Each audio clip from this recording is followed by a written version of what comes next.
Good day, everyone. My name is Edward Solo. I am the General Manager of Infrastructure and Engineering Services here at Municipality of Chatham-Kent. And on behalf of Mayor Darren Caniff and CEO Michael Dubin, I'd like to welcome everyone here today to the municipality. We are pleased to have the Honorable Graydon Smith, Minister of Natural Resources and Forestry, here with us today for this announcement. I'd also like to acknowledge MPP Trevor Jones, representing Chatham-Kent Leamington, as well as MPP Anthony Liardi, who's representing Essex. As well here today, we have local councillor Lauren Anderson. With that, I will invite MPP Trevor Jones to come up to say some few words. Good morning and thank you. As you know, southwestern Ontario has a rich history of natural resource exploration, development, and this supports advancements in a wide range of industries and agriculture. Oil, gas, and water well development is a vital component to strengthening our economy and Ontario's agri-food security.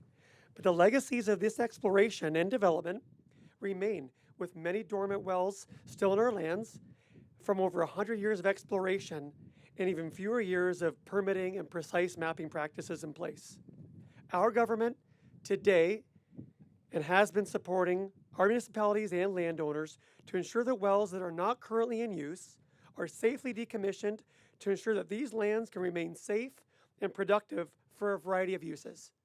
It gives me great pleasure today to welcome my friends and colleagues, MPP Anthony Liardi and my friend and Minister of Natural Resources, Graydon Smith, to Chatham-Kent Leamington to provide more insights and the supports our government's offering. Thank you.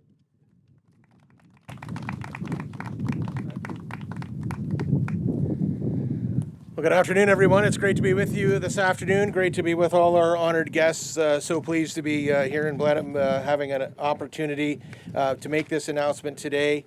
I think the announcement maybe for me should have been about more sunscreen. But nevertheless, it is a lovely, warm day here, bringing good news. MPP Jones and MPP Liardi, just before I get started, I couldn't be blessed to work with two better colleagues than you in the legislature every day. And to our first responders that are here today, thank you for the incredible work that you do. To our municipal officials and elected representatives, as one of you for a very, very, very long time, I know how difficult that job is every day too. So thank you so much. The explosion that occurred not too far from here in Wheatley in August 2021 showed us the hazards that old oil and gas wells can pose in Ontario. And while that incident is almost 2 years in the rearview mirror, it is still very much a present day issue and continues to be a difficult situation for the residents and business owners in Wheatley. And we think about them every day. So we need to take action to prevent these types of events in the future. So through my ministry, we committed to going out and listening, and we've done lots of it.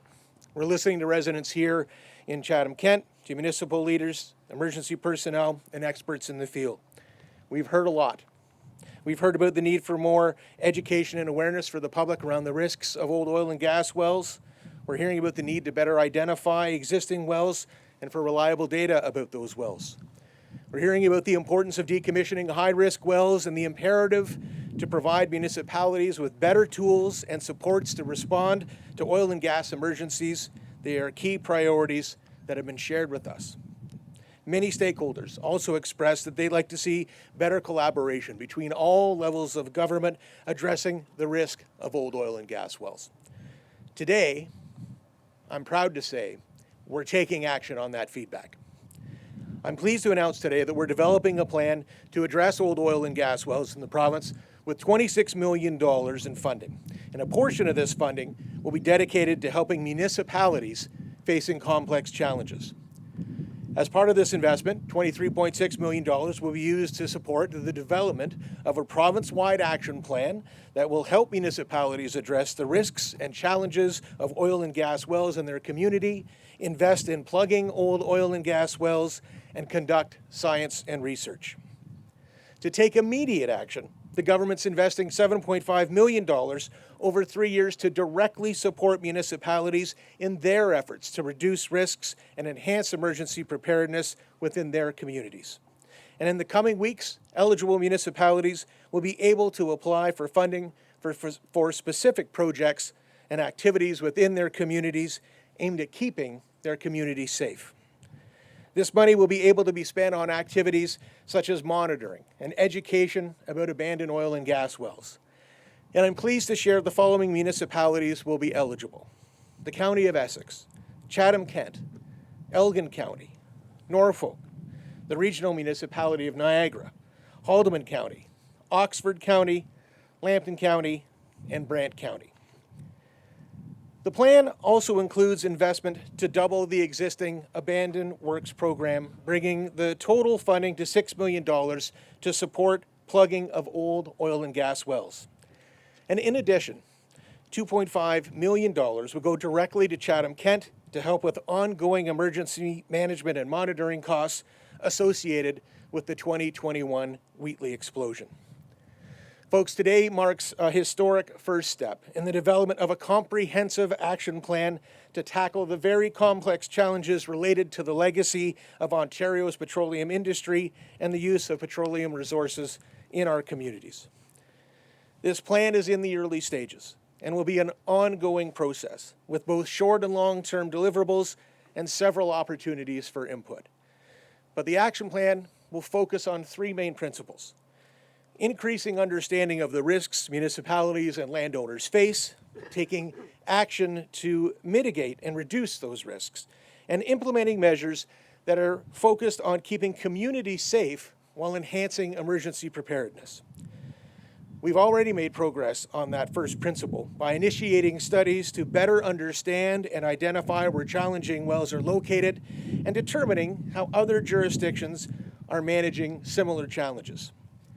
These studies and scans will inform our program development and potential policy changes as we move forward. And I want you to know that we are committed to ensuring our plan also aligns with your needs. We will continue to work and continue to ensure that communities with old oil and gas well infrastructure are safe places to live, safe places to have your business, safe places to raise a family. And we'll welcome input and insight from municipalities, industry stakeholders, Indigenous partners, and the general public as we work on this important plan. Identifying the longer-term actions of the comprehensive plan will require input from all these groups, and we look forward to hearing what everyone has to say. Together, we'll make sure that we can help prevent future incidents and keep people safe. That's what it's all about. Thanks for all being here today. Really appreciate your attendance. Thank you very much.